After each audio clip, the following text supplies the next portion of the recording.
Boa noite, pessoal. Meu nome é Lucas Pina. Vou fazer a apresentação da parte 2 da PS de finanças, da parte valuation. Bom, a primeira empresa que a gente escolheu foi a TSMC, a nossa tese é de maio, com 91,39% de upside. Bom, primeiro, por que a gente escolheu a TSMC? Ela é uma das maiores empresas do mundo, ela tem 1,2 trilhões de market cap, ela está bem posicionada em relação ao crescimento da inteligência artificial, ela tem 67% do market share de semicondutores no mundo e ela está alocada em Taiwan.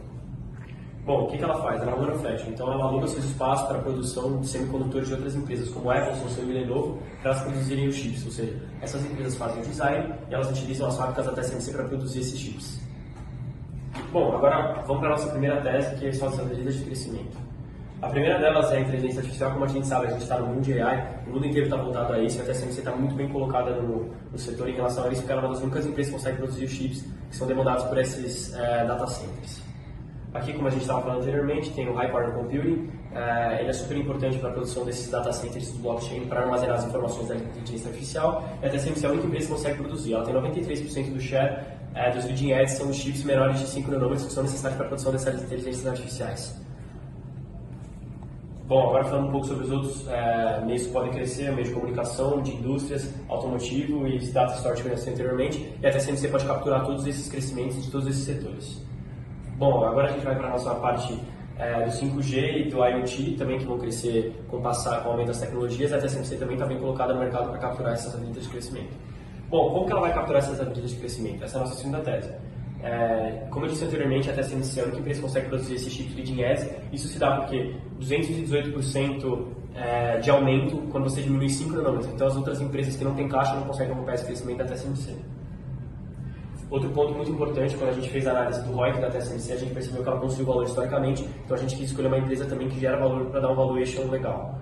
Bom, agora vamos explicar como que a gente fez o nosso valuation. Essas foram as porcentagens que a gente cresceu por trimestre, separado pelos diferentes tipos de crescimento que a TSMC pode pegar, ou seja, para onde vão os chips que a TSMC vai produzir.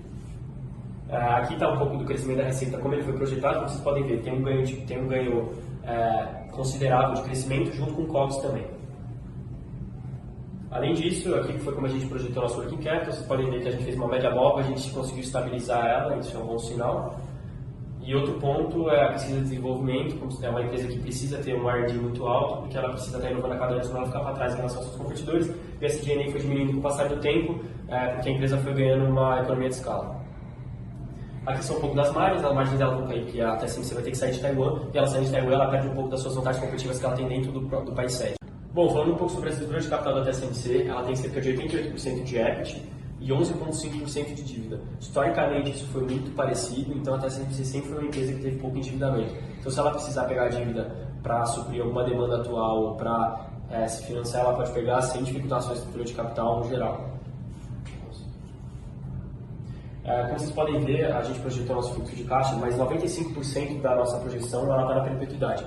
Então, ela é uma projeção que é muito sensível a mudanças futuras, já que a gente fez uma projeção só de 2 anos, porque a gente acredita que não faz sentido a gente fazer uma projeção a mais do que isso, porque a inteligência artificial ela é um ramo que é muito incerto, então ninguém sabe o que vai acontecer daqui a alguns anos. Pode ter uma bolha ou não, então a gente preferiu fazer uma projeção de poucos anos para a gente ter essa projeção mais assertiva.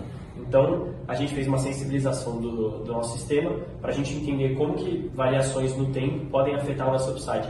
Então, vocês podem ver que dependendo do custo do equity e do G, varia imensamente o upside ou não que a gente pode ter.